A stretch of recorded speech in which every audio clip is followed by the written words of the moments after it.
out of wiring already.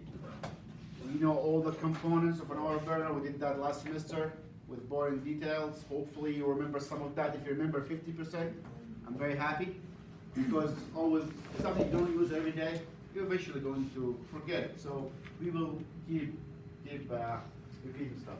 So now we'll talk about the procedural preventive maintenance, things that you want to do for preventive maintenance when you go during your annual check or seasonal check. So by now we know all the different components of a boiler. Primary control, that's the cat cell control. Flame detection control, we have two. Either we sense the heat coming from the stack, or we sense the light coming from the flame. Stack mounted and cat cell. Zoning methods, what are the two zoning methods? Carlos? If I want to have zoning, if I want to have 2 zones or 3 zones, how can I zone hot water? I'm going to have different loops, right? How am I going to control the flow for those 2 loops? Yeah. Zone valve. Zone valves. Second method? Pumps. Yeah. Yeah. Either you can use pumps or you can use zone valves. Pumps, if you have 3 zones, you can operate as pumps. If you have more than 3 zones, like 5 or 6 zones, you don't want to put 600 pumps in the valve. That's a lot. So you can use 1 pump and 3 or 4 zone valves. Got that? It's going to be in one of the quiz questions. Zoning done by either zone valves or pumps. And each zone will have its own thermostat and its own zone valve or pump. Ignition testing. How do we test ignition? Ignition can be very frustrating because lighting oil is not as easy as lighting gas. Gas will always light easily because it's already in gas form, easy to light. With oil, you have to spray, you have to take small droplets, which is a little bit challenging. If you get too much drops, it's not going to light. If you get too little, it's not going to light. If you have too much air, it's going to go out. So there's a lot of things that can upset the oil from igniting. So mechanical control, we have valves, we have zone valves, and we have also an oil valve. Pump or a circulator. What is the difference between a pump and a circulator, if you're going to think about it a little bit? They all do the same thing, right? The term is used interchangeably. You can say a circulator, you can say a pump. Technically speaking, a pump will provide some kind of suction and can pull liquid from depth. It can provide elevation. A circulator will just push the liquid around. So a circulator usually does not have the ability to pull liquid from the bottom of a well or for more than 2 feet. A circulator has different impeller. If you open a circulator, probably it has little fins that just push the fluid around. Meanwhile, a pump actually have an impeller with vanes in it that pulls in the fluid. And some pumps, they can be self-priming, which means that it can pull the liquid from the depth of the tank or from elevation. You're confused? Question? Okay. So again, pump has the ability to push and provide extra pressure. They have different vanes on circulator. However, the term is used interchangeably. We talked about tanks and piping. We did spend the week talking about tanks and piping, and we said the tank can be inside or outside. And we talked about how do we test the tank, what is kind of tubing coming from the tank to the pump. What kind of connection do we use for oil? Do we use thread?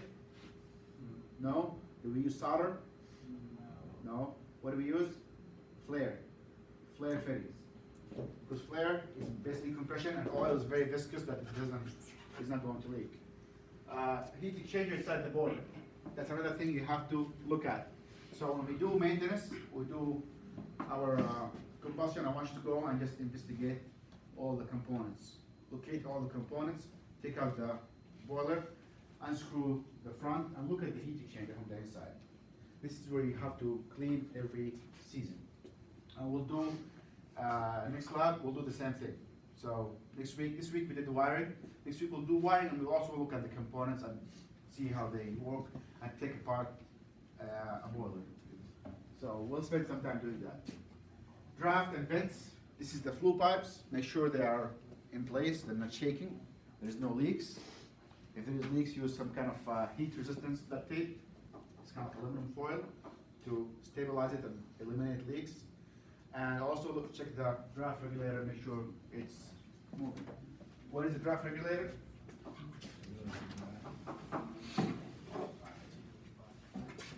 simple mechanism. The draft release should be closed if there is no draft. Once you have low pressure, it will open up a little bit, provide some air into the cool pipe. That is the draft regulator. If there is no draft and this door is open, you have to balance it with the weight over here. So the weight can be moved back and forth to open for the draft. So preventive maintenance is very important. Why is it important? Because it will allow you for the proper efficiency. Now, the boiler will still run. It will keep running, but it will have low efficiency. How do you know the boiler has low efficiency? Without even like testing it, without even opening it. No, that would be one thing. It could be colder. What is the best way to indicate that the boiler is not efficient? If you stick your thermometer in the flue pipe and the temperature more than 400 degrees, your boiler is not running properly. It is clogged. If it's 600, 500, that means all the temperature is coming out of the flue pipe and the heat exchanger is not soaking up the heat. So you have to go and clean the heat exchanger. That's the number one indicator. So think about that, and that's an easy test. You go. Huh? So the flue pipe. Yeah. You stick a thermometer in there. You feel there's a hole, small little hole. So what range of temperature do you want it to be? Should be around 400, 450. Alright. More than I thought 450. you said you didn't want it to be fine. No, you want it to be 450. If it's more than that, 600, 500, 700, Yeah. that's bad. All the heat is coming out of the boiler into the atmosphere. 4 key factors for proper tune-up. Now hold on. Preventive maintenance. It can prevent major breakdowns where you have to go in the middle of the winter and there's no heat. And this is when you require the boiler to pump the most heat, probably in here around the month of January, late December and February. You want to make sure that your boiler is running efficiently. If it's not, that will cause you to have bigger issues. One of the biggest issues is frozen pipes.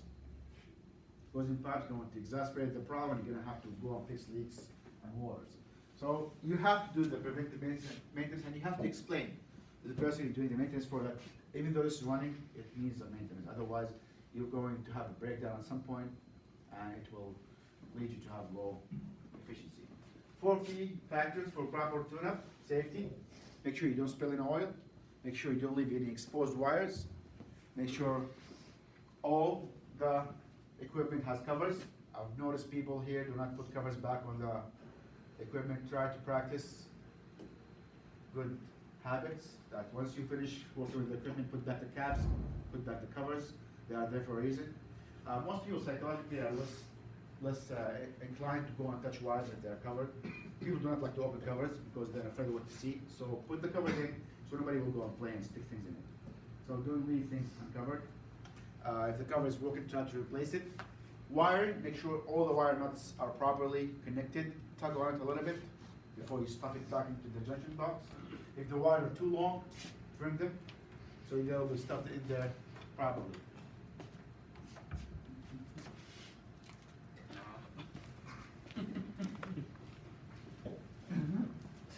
No comments. So safety. No exposed electrical wires. Check vigilantly for oil leaks. Go with a flashlight. Trace the lines. Make sure there's no tube. There's no kinked pipes. If you see a pipe that's been kinked, somebody stepped on it or bent too much, you should point it out. Even though it's running, probably you have reduced the flow rate from 100% to 50. It's gonna be okay. But over time, what will happen? Stuff will start to accumulate in there, and eventually it will get clogged. So point it out on the report and tell the owner that this is not going to be okay after a while. Efficiency, we'll do combustion efficiency test. It's really fun to do. We will do it 2 ways, the mechanical and the electronic one. So we'll do a lab where we do the mechanical. The second lab we'll do the electronic, yeah. Isn't that what we did last semester, kind of? I don't think so. I was thinking out in the back there when we had to see if it was burning cleanly. That was for when we were testing the pump. Burner. Oh. Now I want you to have to get the numbers. Combustion testing is really important and it's really fun. So we'll do, last year I did only 1 lab for both. This time I'm gonna do it in 2 labs. So you do it twice so you can remember it. And efficiency, reliability. You don't want things that are rattling. You want to have redundancy.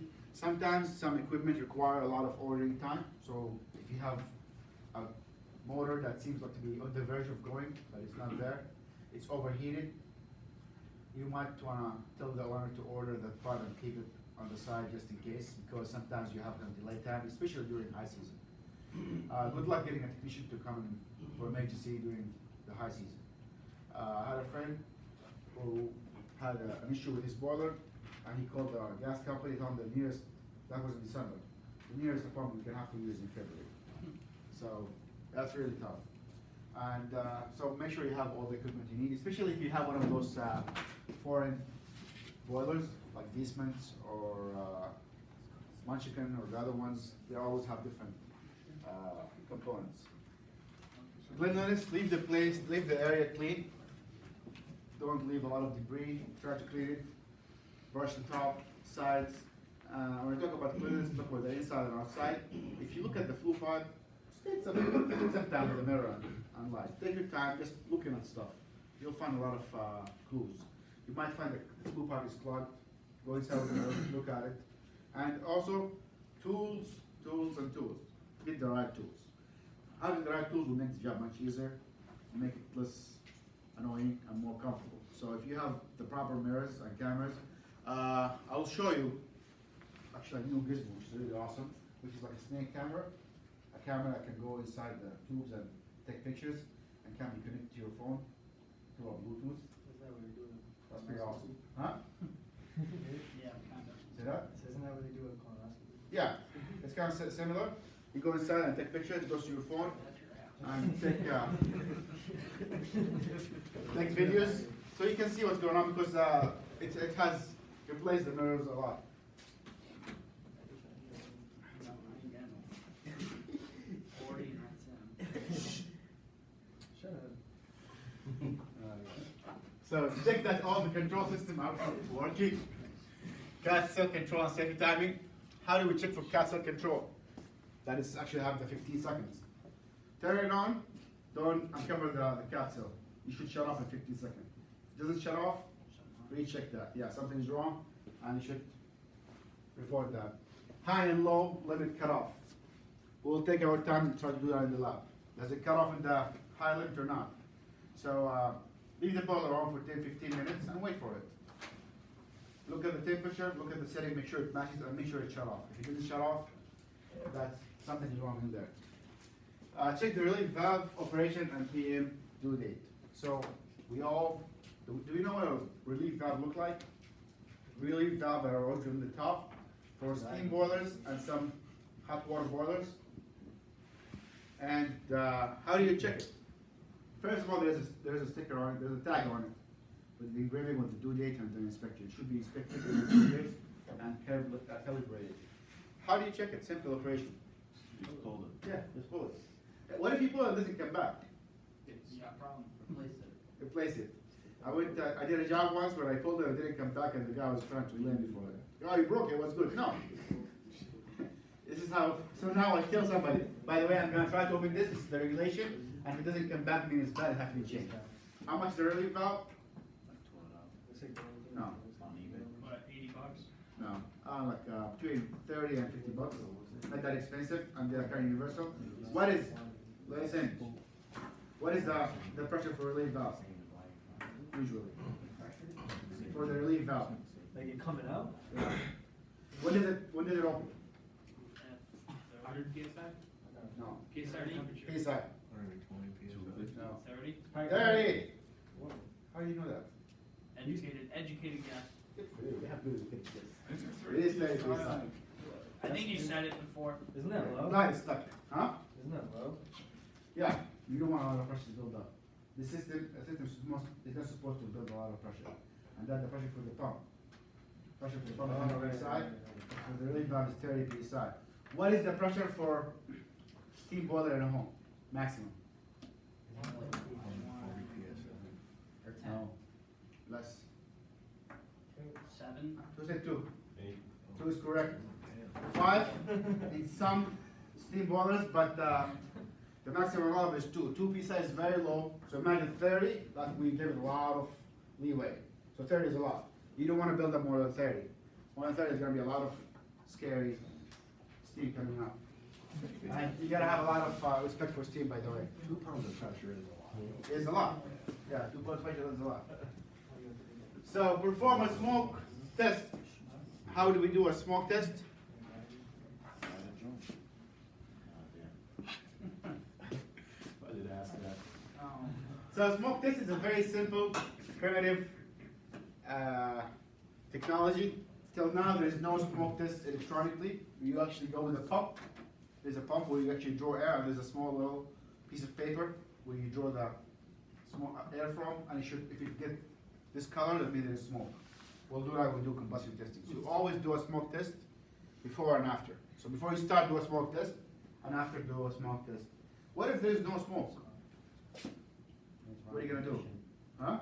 Then it's running good. Yeah, but there's the possibility it could be running too lean. So you're gonna go back to smoke, then push it back a little. Running too lean is also not good. You don't wanna run too lean, and you don't wanna run too rich. So it might be getting too much air, which means the combustion is also not good.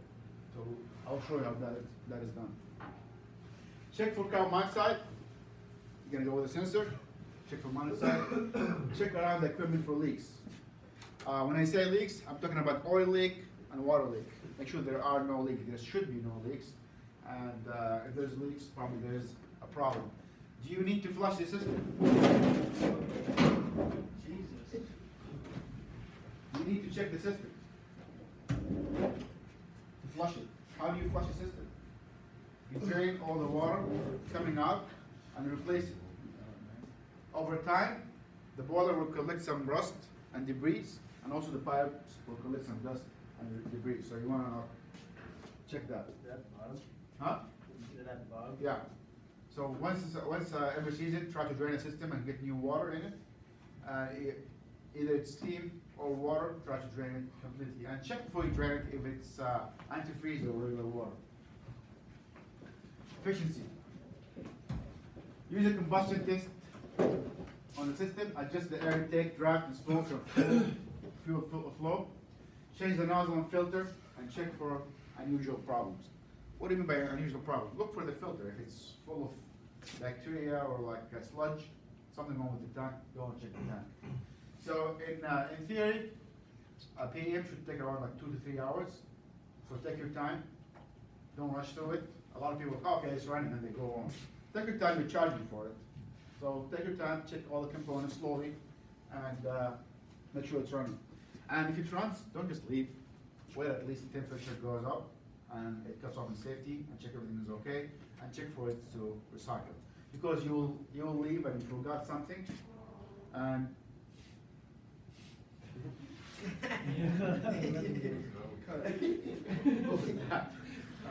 Carlos, bro.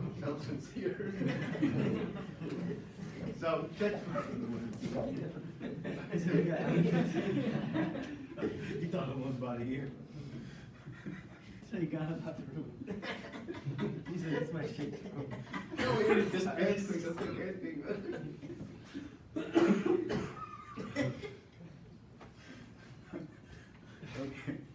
It's true, man. Go, I'm sorry. Change the nozzle. Your problems. Okay, so stop the video. Okay, we're good for now.